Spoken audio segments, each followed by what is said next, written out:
domingo precisamente, era con ese fin: recordar que el Señor había resucitado, y si resucitó, Él también nos garantiza a nosotros que hemos de resucitar en el día postrero. Amén, hermanos.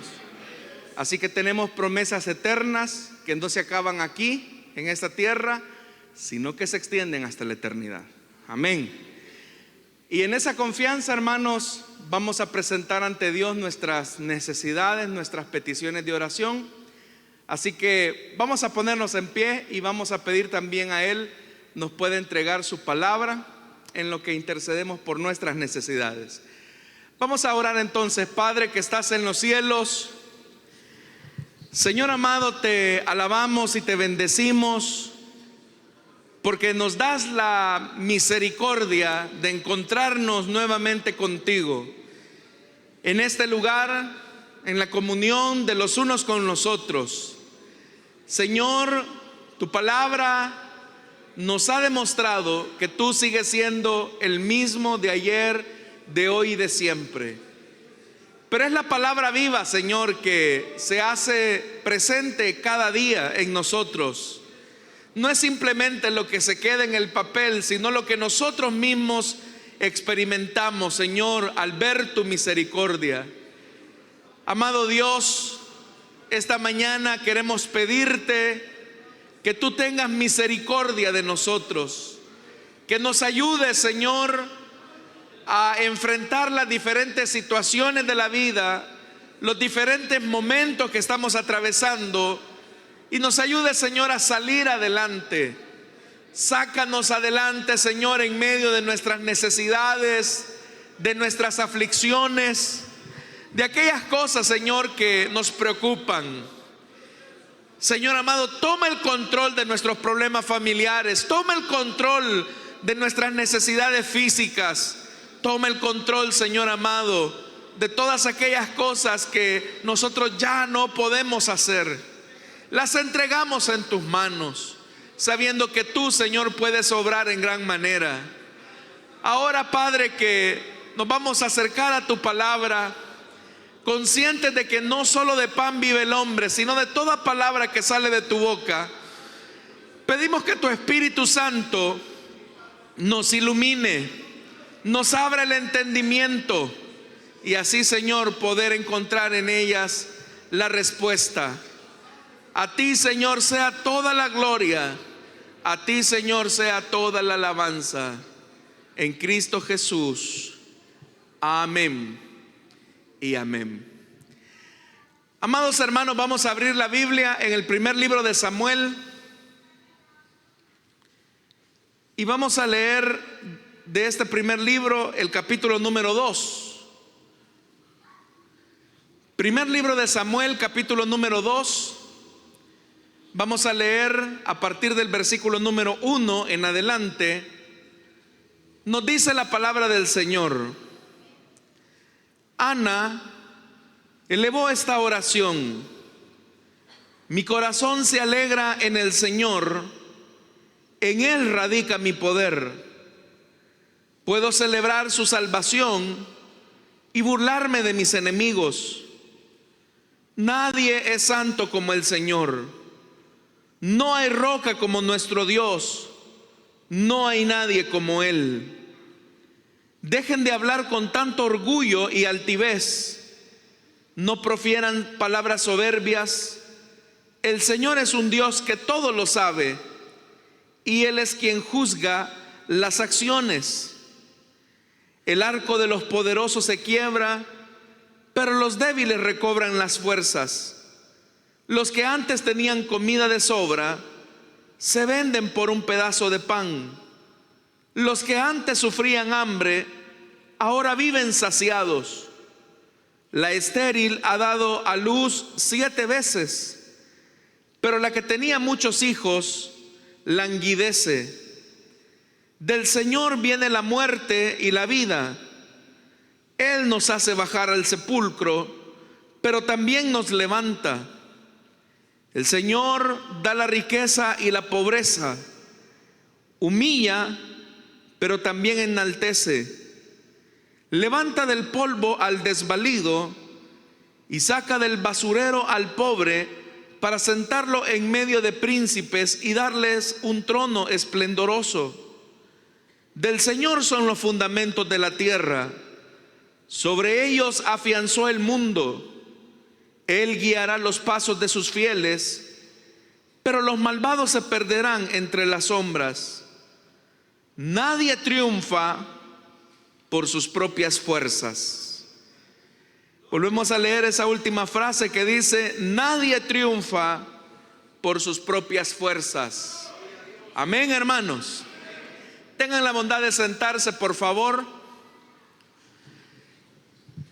Esta mañana, hermanos, acabamos de leer la oración que Ana elevó al Señor como una respuesta de gratitud por la manera en cómo Él había respondido a su petición. Si usted ha leído un poco la Biblia, sabrá que Ana estaba casada con un hombre que vivía en la sierra de Efraín. Y dice la Biblia que este hombre llamado Elcana estaba casado no solamente con Ana, sino con otra mujer que se llamaba Penina. Penina le había dado a Elcana 2 hijos. Sin embargo, la situación de Ana era más desventajosa porque ella no le había podido dar un hijo a su marido. Pero dice la Biblia que a pesar de que Ana no había podido darle un hijo a su esposo, Elcana amaba mucho a Ana, y eso se nota en los tratos amorosos, cuidadosos que él tenía hacia su mujer.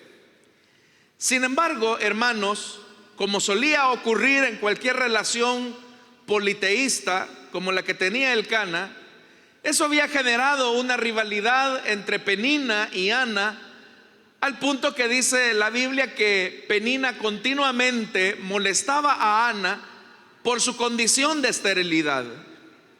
Eso hacía que Ana se sintiera muy mal, avergonzada, humillada, porque en esta época el tener hijos era una señal de bendición. Es decir, una mujer alcanzaba la plenitud de su feminidad cuando se casaba y finalmente le podía dar hijos a su esposo, más si estos hijos eran varones. Esas eran las condiciones culturales de la época. El no tener hijos era una afrenta, era como una especie de maldición o de humillación. De esa condición tan humillante, tan vergonzosa, era que Penina sacaba ventaja sobre Ana, y dice la Biblia que ella se burlaba continuamente de su rival. Eso, hermanos, había conducido a Ana a una profunda depresión, a una profunda angustia, que dice la Biblia que incluso a pesar de que Ana tenía muchos cuidados de parte de su esposo, que dice la palabra que cuando ellos iban al santuario que se encontraba en Silo, su esposo trataba la manera de darle las mejores viandas, las mejores porciones de comida, pero ella no las comía.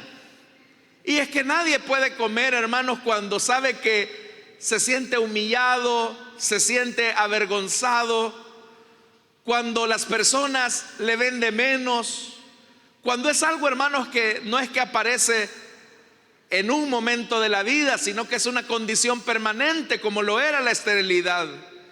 Cada día para Ana era una situación bastante difícil, porque tener que soportar las humillaciones de Penina, tener que soportar las burlas, era algo, hermanos, muy doloroso, sumado a que seguramente Ana veía a los hijos de Penina que corrían quizás en la casa de su marido, verlos cómo reían, jugaban. Ella decía: ¿cómo me hubiese gustado a mí ser madre? En esos momentos de lamento, donde nuestro corazón se llena de angustia porque no podemos cambiar una situación, es donde las personas suelen hundirse en la depresión. Es donde las personas, hermanos, entran en un nivel de angustia al punto que ya no quieren saber nada de la vida. Incluso las mejores noticias parecen tan grises por un panorama, hermanos, que no se puede cambiar. Al menos no puede cambiar de la noche a la mañana según los criterios humanos. Ahí, hermanos, frente a las situaciones que no podemos cambiar, es donde tenemos que tomar una postura. Es verdad que hay cosas que escapan de nuestro control. Por más deseos que Ana tuviera de ser madre, eso no iba a cambiar la condición de su cuerpo. Por más grande que fuera su anhelo de amamantar a un hijo de su vientre, fruto de su vientre, ella, hermanos, tampoco iba a poder tener esa dicha, porque la vida solamente se encuentra en el Señor. Eso, hermanos y hermanas, Ana lo entendía muy bien. Es más, hermanos y hermanas, la Biblia nos dice que Ana era consciente de eso. Si usted me acompaña al capítulo 1, siempre de este mismo primer libro de Samuel, vea lo que dice en el versículo 6, aún en el 5.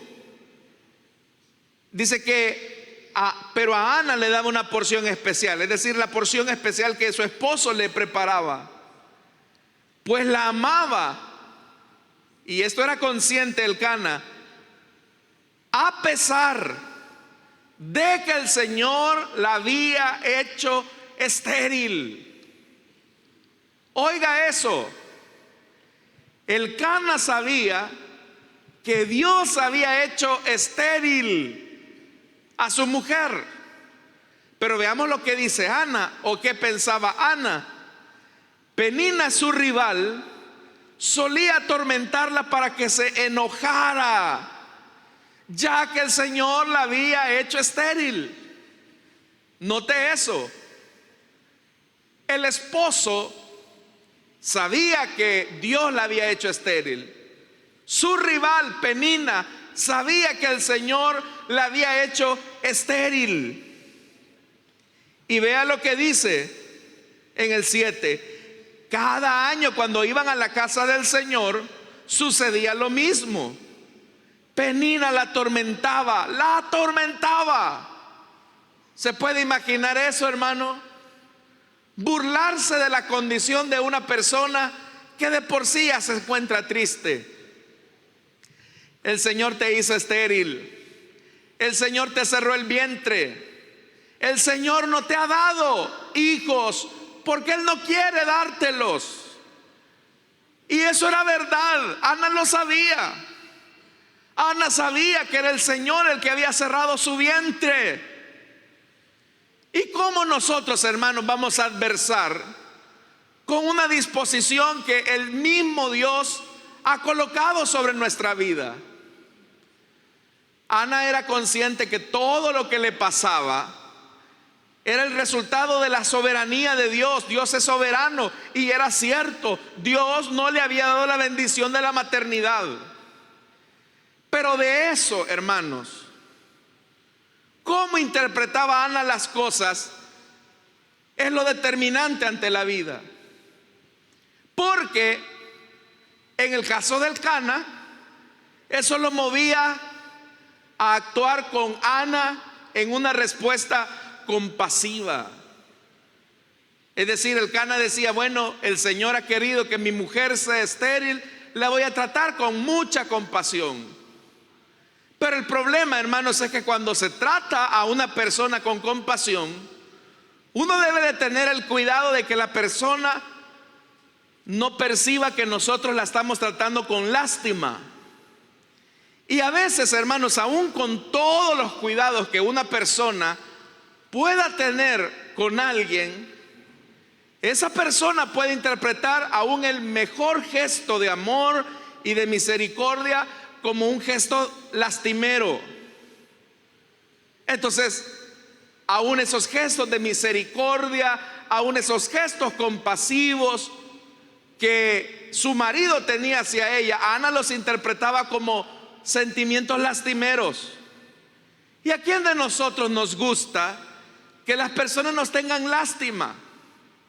Eso provoca en nosotros un sentido de insuficiencia y a la vez, hermanos, como mecanismo de defensa, cerramos nuestro corazón para que las personas no profundicen en nuestra tristeza.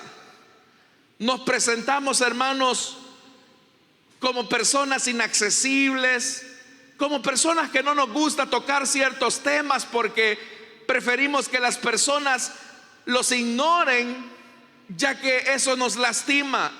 Especialmente, hermanos, cuando nuestro pasado o el recuerdo nos persigue. Entonces, hermanos, a pesar de eso, dice en el versículo 8, siempre del capítulo 1, vea lo que dice. Entonces Elcana, su esposo, le decía, vea las palabras amorosas del esposo. Pero a pesar de que eran palabras amorosas, Ana las interpretaba como palabras lastimeras. Ana, ¿por qué lloras? ¿Por qué no comes? ¿Por qué estás resentida? ¿Acaso no soy para ti mejor que 10 hijos? Primero hay una preocupación de Elcana. ¿Por qué lloras? ¿Qué es lo que te hace sentir tan triste? Elcana lo sabía, pero lo que Elcana quiere es que ella hable. Pero Ana ya no quiere hablar de ese tema. Elcana lo sabe. Sabe que eso le genera una gran tristeza, una gran desilusión. La siguiente pregunta: ¿por qué no comes? Es decir, le han servido el mejor manjar, le han servido la mejor comida, pero ella no come. Ella lo deja.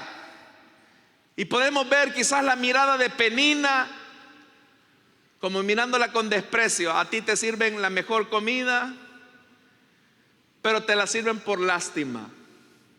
A ti te dan eso, pero te lo dan por lástima.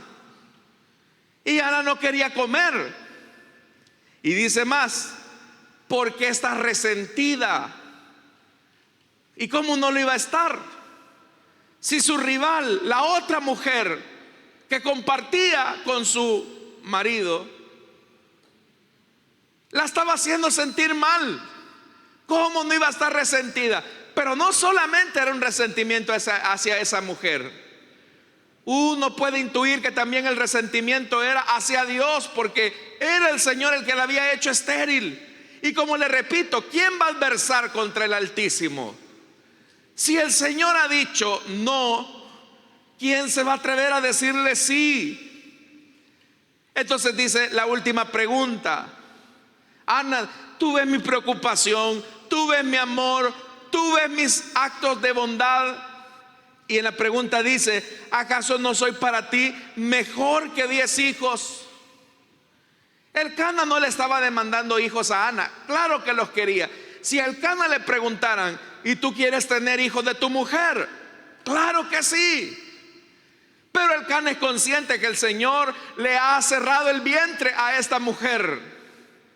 Entonces él dice: bueno, yo soy para ti mejor que 10 hijos, porque a pesar de que no me has dado hijos, yo tengo preferencias contigo. Tú eres la mujer de mis sueños. Penina solo me ha dado hijos. Y eso es lo que Penina la movía todavía más, como decimos en el buen salvadoreño, a cucar a Ana, a molestarla. Porque a pesar, hermanos, de que Penina le había dado hijos, Penina no tenía el amor de su marido, o al menos no lo tenía como Ana sí lo tenía. Pero para Ana no era suficiente.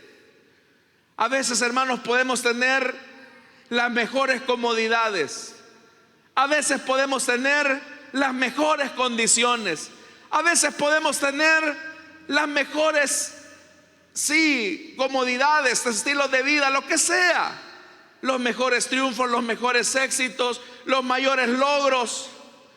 Pero eso no nos llena, porque sabemos que Dios ha dispuesto algo. Dios ha dispuesto algo en nuestra vida. Y eso que Dios ha dispuesto, solo Él lo puede cambiar. Entonces, ¿qué hay que hacer cuando las cosas, hermanos, que Dios ha permitido en nuestra vida no son adversas? ¿Qué hay que hacer cuando no tenemos un sentimiento de satisfacción? ¿Qué hay que hacer cuando Dios mismo ha permitido que tengamos que enfrentar el desempleo, que tengamos que enfrentar la pérdida, que tengamos que enfrentar el fracaso, que tengamos que enfrentar la desilusión? ¿Qué hay que hacer? Hacer lo que Ana hizo. Si Dios es el que ha cerrado mi vientre, Él lo puede abrir. Cuando nosotros nos damos cuenta que hay algo que es imposible para nosotros, debemos de aceptar que solo Dios puede cambiar nuestra vida, que solo Dios puede cambiar las cosas. Pero hay que hacerlo con una actitud correcta. Porque usted puede ir delante de Dios a decirle: ¿y por qué, Señor, me hiciste estéril? ¿Qué hice para merecer esto? Señor, ¿y por qué perdí el empleo? Si yo te estaba sirviendo, si yo nunca fui infiel a ti. Y esa actitud altanera, lejos de acercarnos a recibir la respuesta de Dios, nos aleja. Hay que ir con la actitud con la que Ana fue. Entonces, hermanos, ¿cuál fue la actitud de Ana que le permitió cambiar las circunstancias? Que ante un no de Dios, aún en ese no, Ana encontró un sí. Porque aún cuando Dios dice no, probablemente podemos encontrar un sí. Y se necesita fe y perseverancia. Pero vea lo que dice el versículo 11. ¿Cuál fue la actitud de Ana? Entonces hizo este voto. Bueno, veamos el 9 incluso. Una vez estando en Silo, Ana se levantó después de la comida. Y a la vista del sacerdote Elí, que estaba sentado en su silla junto a la puerta del santuario del Señor, con gran angustia, ¿qué hizo, hermano? Comenzó a orar al Señor. La arma más poderosa que los cristianos tenemos se llama oración. Cuando las puertas se nos han cerrado, cuando las circunstancias no son adversas, Dios nos ha abierto la puerta a través de la oración. Entonces vea lo que dice. Con gran angustia comenzó a orar al Señor. ¿Y qué dice? A llorar.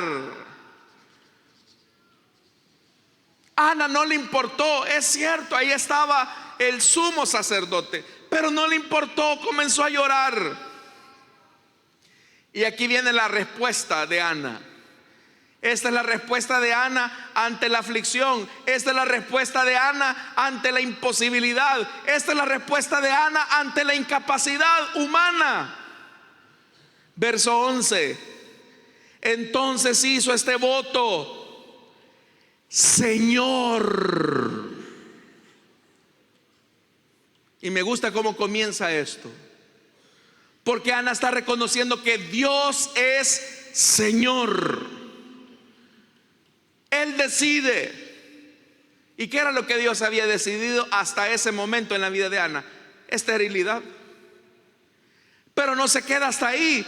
Dice: Señor Todopoderoso, tú puedes revertir esto, tú puedes cambiar mi situación, tú puedes detener mi esterilidad. Señor Todopoderoso, si te dignas mirar la desdicha de esta sierva tuya, y si en vez de olvidarme te acuerdas de mí y me concedes un hijo varón, yo te lo entregaré para toda su vida y nunca se le cortará el cabello. Pero ¿cómo se está presentando Ana ante su situación? Como una sierva. Yo sé, Señor, que tú has cerrado mi vientre y lo acepto. Pero también sé, Señor, que tú puedes cambiar esto si tú quieres. Tú lo puedes cambiar, tú lo puedes transformar. Y dice la Biblia que mientras Ana estaba haciendo eso, Elí, que ya estaba casi ciego, él pensó: esta mujer está tomada, la voy a despachar. Y se acercó y le dijo: hey mujer, ¿todavía no te pasa el mosto? ¿Todavía andas embriagada? ¿Hasta cuándo te va a durar la borrachera? Y Ana le dijo: mira, hermano, qué feo es que cuando uno anda necesitado, venga la persona que debería de ayudarnos, en vez de ayudarnos nos termina de hundir. Pero cuando uno tiene la actitud de sierva o de siervo, cuando uno sabe que solo Dios puede cambiar, hermanos y hermanas, nuestra condición, el orgullo pasa a un segundo plano. El orgullo pasa a un segundo plano. No me interesa cómo me vean, lo que me interesa es cómo Dios va a resolver la situación. Y por eso es que Ana le dice: no, mi Señor, yo no he bebido nada.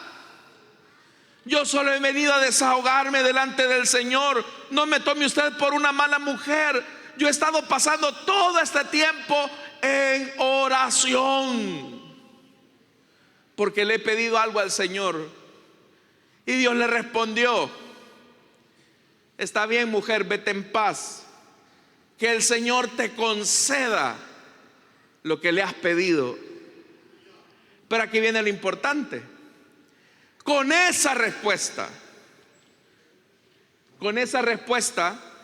dice en el 18, Ana se despidió y se fue a comer. Y desde ese momento su semblante cambió. ¿Qué? ¿Le había venido un niño a Ana a su vientre? ¿Cómo sabía ella que su esterilidad había cambiado? Y aquí viene el punto, hermanos. Cuando nosotros nos encontramos en una situación que no podemos cambiar, esa situación nos hace cambiar a nosotros. Oiga lo que le estoy diciendo. Cuando nosotros no podemos cambiar una situación, esa situación nos hace cambiar a nosotros. ¿Por qué?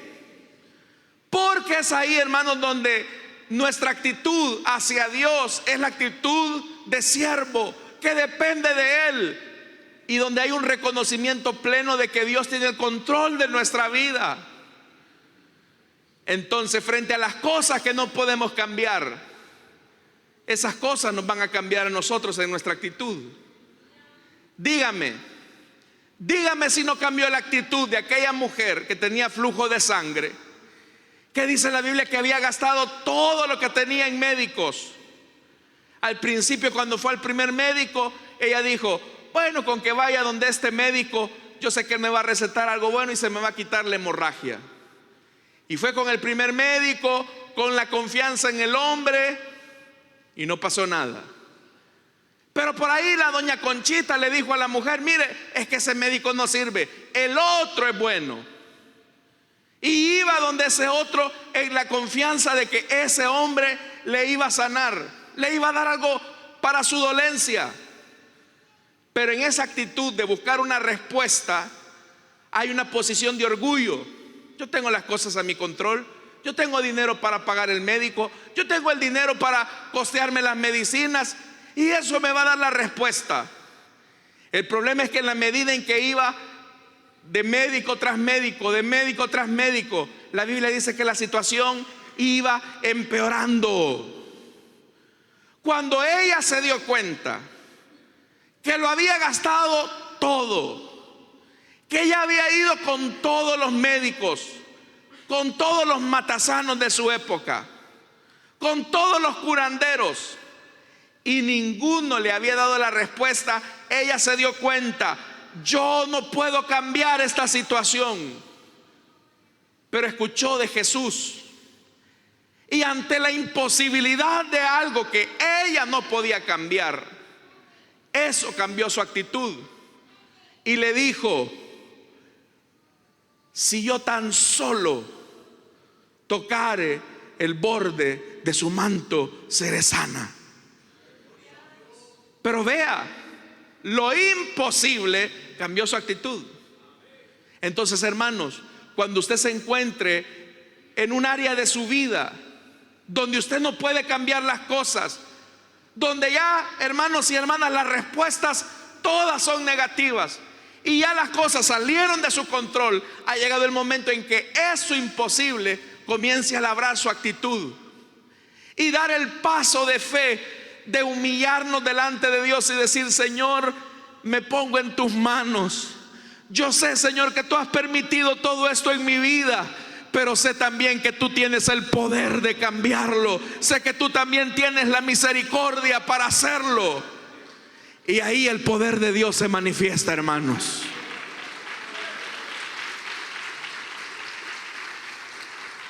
Sabe, a veces Dios permite situaciones que no son imposibles porque esas cambian nuestra actitud hacia Dios.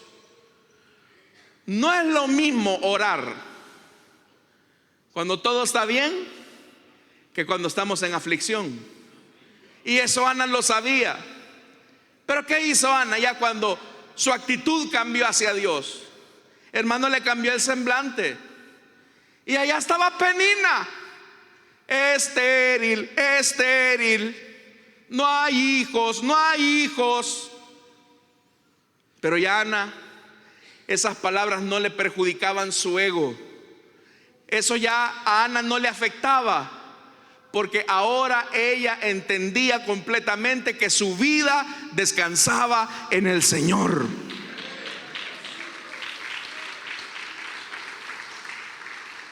Y vea lo que pasó, hermano.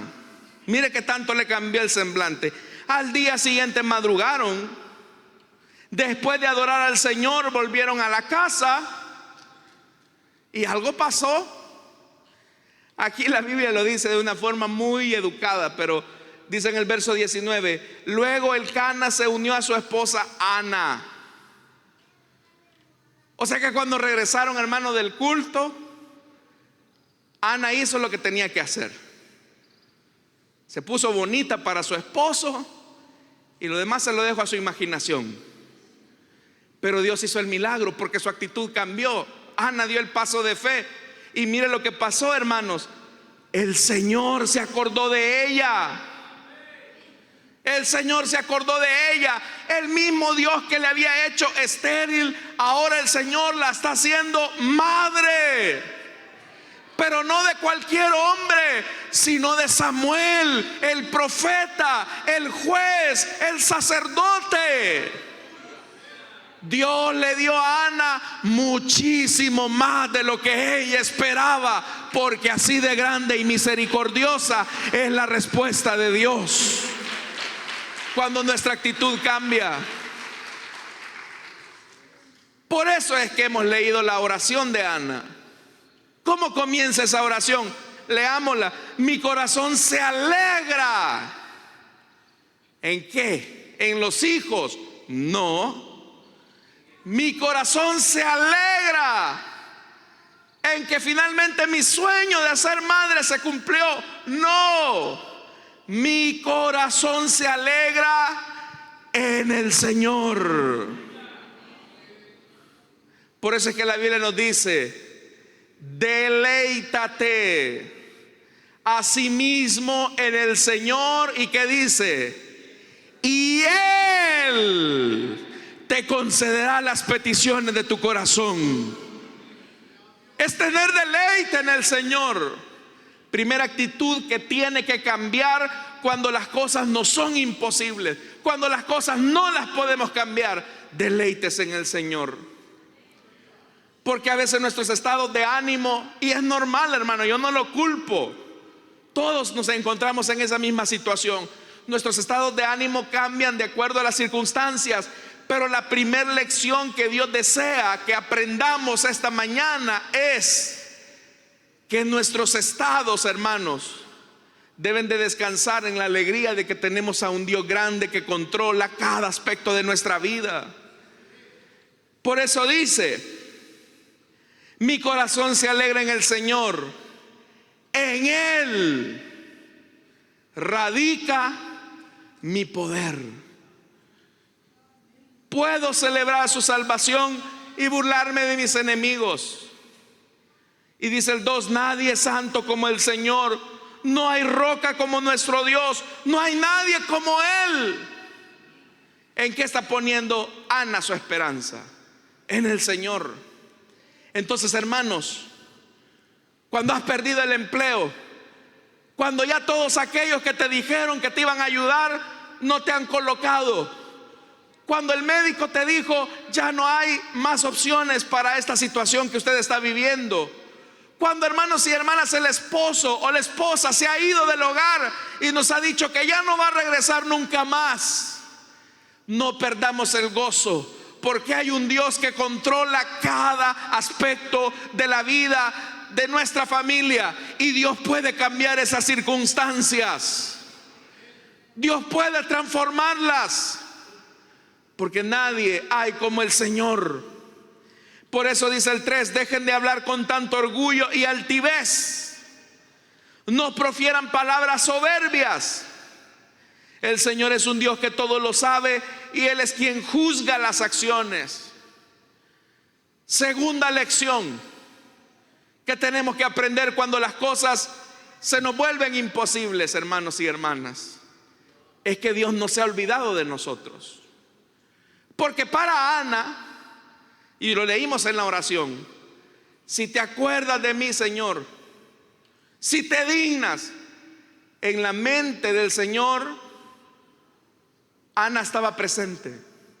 Dios sabía que Samuel iba a nacer a través de un estéril. Pero ¿qué quería el Señor? Antes de concederle la respuesta, era aplastar la soberbia de Penina. Porque le pregunto: ¿y cómo se llamaban los hijos de Penina? ¿Cómo se llamaban los hijos de Penina? Nadie se acuerda. Pero ¿cómo se llamaba el hijo de Ana? Samuel. ¿Y qué significa el nombre Samuel? El Señor escucha. Y eso es lo que debemos de entender, que Dios oye. Y dice el verso 4: el arco de los poderosos se quiebra. Aquello en lo que los militares sentían fuerza en aquel momento, el Señor se los quiebra.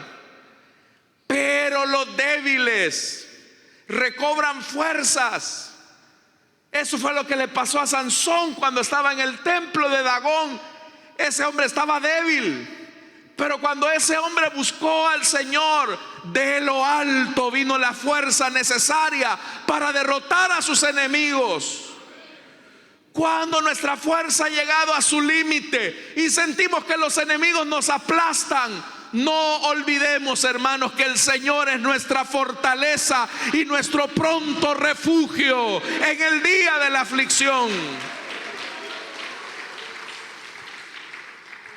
Dice el 5: los que antes tenían comida de sobra, dice, se venden ahora por un pedazo de pan. Los que antes sufrían hambre, ahora viven saciados.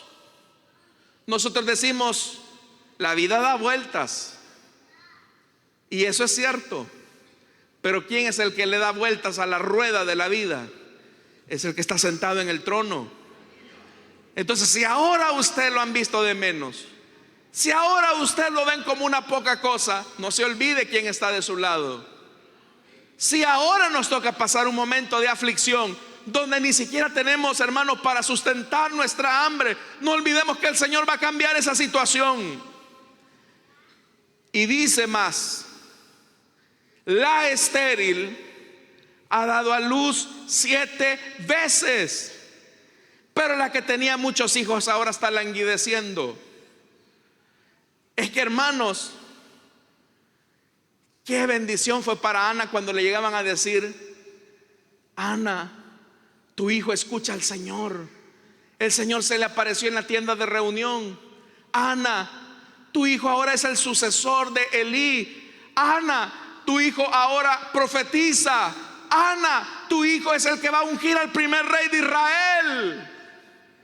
Todas aquellas burlas que Penina le hacía quedaron sepultadas, hermanos, por la exaltación de Dios a esta mujer que cambió su actitud ante su imposibilidad. Entonces, ¿qué tenemos que hacer nosotros? Cambiar nuestra actitud. No, es que yo de esta no voy a salir. No, es que mi abuelita se murió de esta enfermedad. No, es que dicen que en esta época del año a nadie le dan trabajo. No, es que ya me dijeron que mis hijos ya están perdidos. Si tu actitud no cambia, tu vida no cambia. Entonces tenemos que cambiar nuestra actitud. Lo que para nosotros es imposible, para Dios es posible. Y eso nos genera una actitud de fe. Por eso dice el verso 6: del Señor vienen la muerte y la vida. Él nos hace bajar al sepulcro. Y eso es cierto, hermano. El día que el Señor diga hasta aquí, hermano. Pero mire esto: pero también nos levanta. Lázaro ya yedía, apestaba. Pero, hermanos, a la palabra de Jesús que dijo: Lázaro, ven fuera. Aquel que apestaba, aquel que estaba ya engusanado, recobró la vida por el poder de la palabra del que sostiene la vida, hermanos.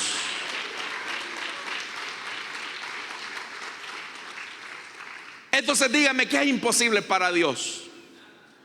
Entonces tenemos que cambiar la actitud. Cuando usted se topó en algo, cuando usted se atrincheró en algo que usted no puede cambiar, cambia su actitud. Porque lo que usted no puede cambiar, Dios espera que eso cambie su actitud. Que en vez de andar con la cabeza hacia abajo, comience a ver hacia arriba. Aquel que hizo los cielos y la tierra.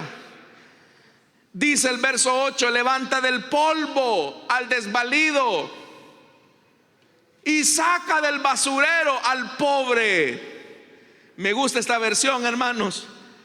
Y vea lo que dice el verso 8: para sentarlo en medio de príncipes y darle un trono esplendoroso. ¿Qué es lo que está diciendo el Señor? Que el que se humilla, Dios lo exalta. Pero humillarnos delante de Dios es un cambio de actitud. Es un cambio de actitud. Y dice: del Señor son los fundamentos de la tierra, sobre ellos afianzó el mundo. Dios tiene el control de nuestras situaciones. Dios sabe lo que nos afecta. Y dice el 9: Él guiará los pasos de sus fieles. El Señor les va a decir: a la derecha, a la izquierda, camina recto y no vamos a tropezar. Pero dice el 9: pero los malvados se perderán entre las sombras. Porque ¿cuál es la lógica del malvado? Tengo recursos, tengo posibilidades, tengo conectes y yo sé cómo voy a hacer las cosas. Se pierden entre las sombras. Pero nosotros, hermanos, tenemos el mejor conecte. Nosotros tenemos el mejor cuello, que es el Señor, Dios de Israel. ¿Se alegra usted por eso? Y aquí está la clave. La clave, versículo final, parte final del 9. Nadie triunfa por sus propias fuerzas. Grave es esto: nadie triunfa por sus propias fuerzas. La victoria solamente es del Señor.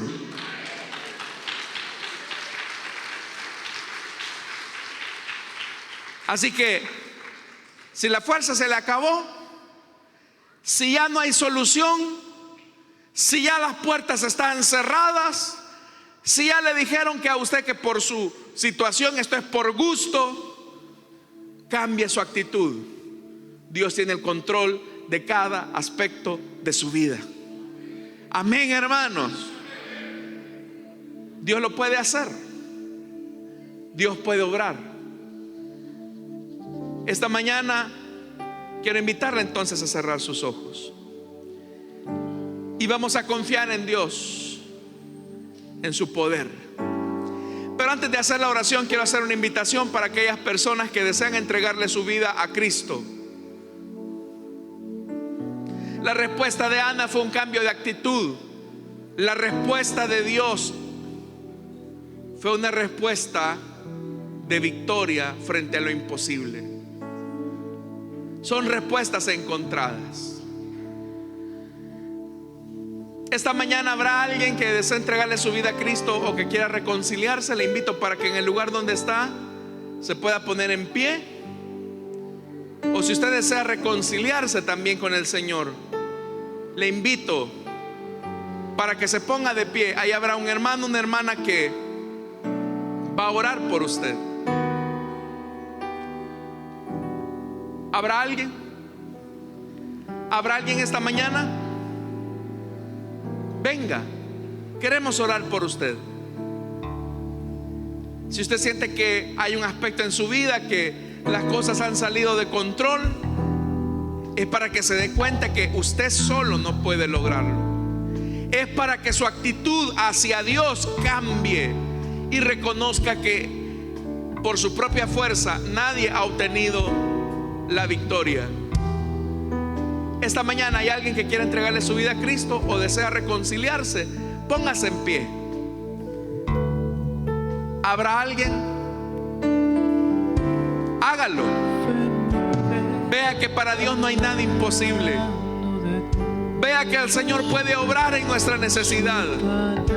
Vea que el Señor puede abrir paso en el mar rojo.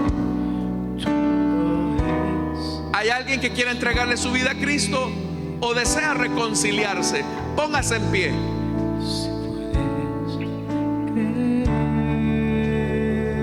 Usted puede preguntarle a la persona que tiene a su lado, especialmente si es un invitado, un amigo. ¿Quieres recibir a Cristo en tu corazón? ¿Quieres ponerte a cuenta con el Señor? Hágalo.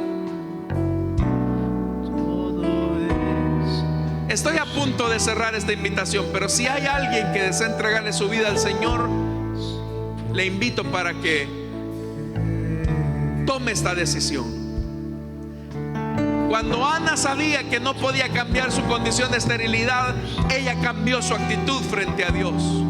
Ella cambió su actitud frente a los demás. Y eso es lo que Dios quiere. Cuando hay cosas que escapan de nuestro control, Dios espera que nuestra actitud cambie hacia Él.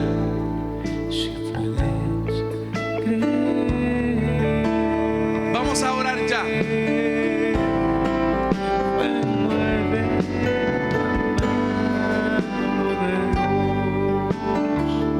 Oremos al Señor. Padre que estás en los cielos, Señor, te damos gracias por tu palabra, porque tú, Señor, eres capaz de hacer nuevas las cosas. Cuando las cosas escapan de nuestro control, tú las tomas, Señor.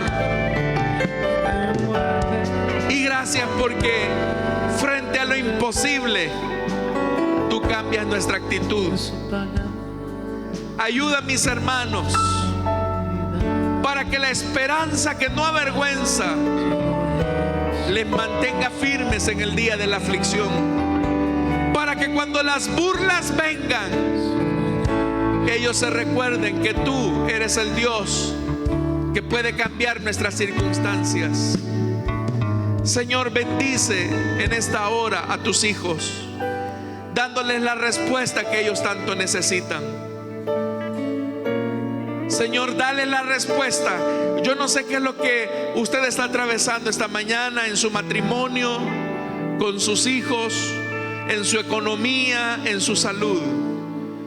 Pero quiero que sepa algo. Dios desea cambiar su actitud. Dios desea cambiar su actitud. Dios desea cambiar su vida. Señor, por favor, responde esta mañana a tus hijos. Tus hijos saben que son siervos también y que pueden encontrar la respuesta solo en ti. Así que, Señor, obra de manera sobrenatural. Te lo pedimos en el nombre de Jesús. Te lo suplicamos en el nombre de Jesús. Que esta mañana sea una mañana de milagros. Que esta mañana, Señor, tú conviertas cada necesidad en un testimonio en Cristo Jesús. Cambia la enfermedad por salud. Cambia la escasez por provisión. Cambia la pobreza por riqueza. Cambia, Señor amado, esta mañana la guerra por la paz. Tú lo puedes hacer, Señor. En ti está la vida, en Cristo Jesús. Oramos también por nuestros diezmos y ofrendas. No te damos de lo que nos sobra, Señor, sino que te damos por gratitud. Te damos por reconocimiento a que tú eres el que nos provee de todas las cosas. Toma nuestra semilla en el nombre de Jesús. Amén y amén. Pueden pasar, mis hermanos, y nosotros cantamos al Señor.